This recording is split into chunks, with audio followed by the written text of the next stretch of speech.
Welcome to TBL. I'm John Robinson IV, hosting today for Doug McCain.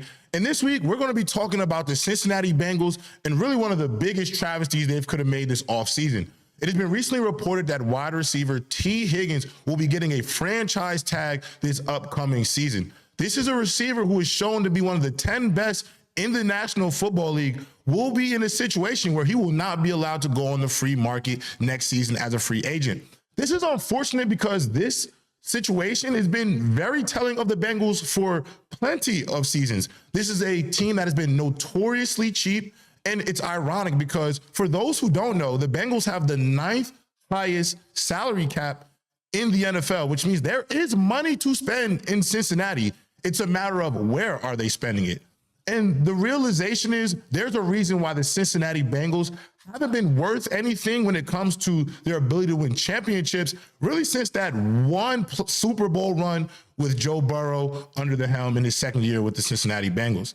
Now, in order to remedy this, they're going to cause a lot of strain between their relationship with not only T. Higgins, but other top players on their team who will eventually need to get paid. This will cause friction because other players are going to see, well, if you're not willing to pay top dollar for a guy like T. Higgins, what type of situation are you going to put me in?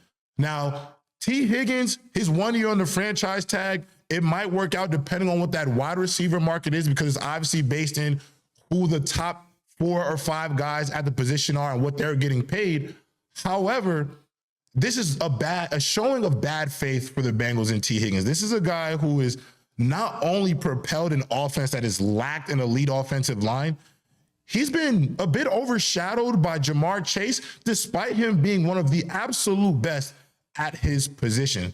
The irony of even this situation is that for those who don't know, the NFL salary cap is expected to go up significantly this upcoming NFL season.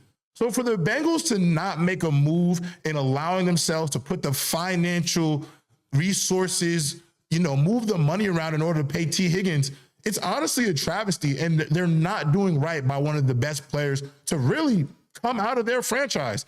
The duo of Jamar Chase and T. Higgins, that is a tandem who, no matter what, if I am the general manager of the Cincinnati Bengals, there's no way in this world I'm going to have 2 superstar level wide receivers dissatisfied. And ultimately, if you read the tea leaves, this could even cause a problem with your franchise quarterback. You have already shown you're not willing to put the assets around him to protect him from an offensive line perspective, but to not satisfy the weapons that he utilizes to score points around him, I don't understand how the Cincinnati Bengals look at this situation and think it's a great move.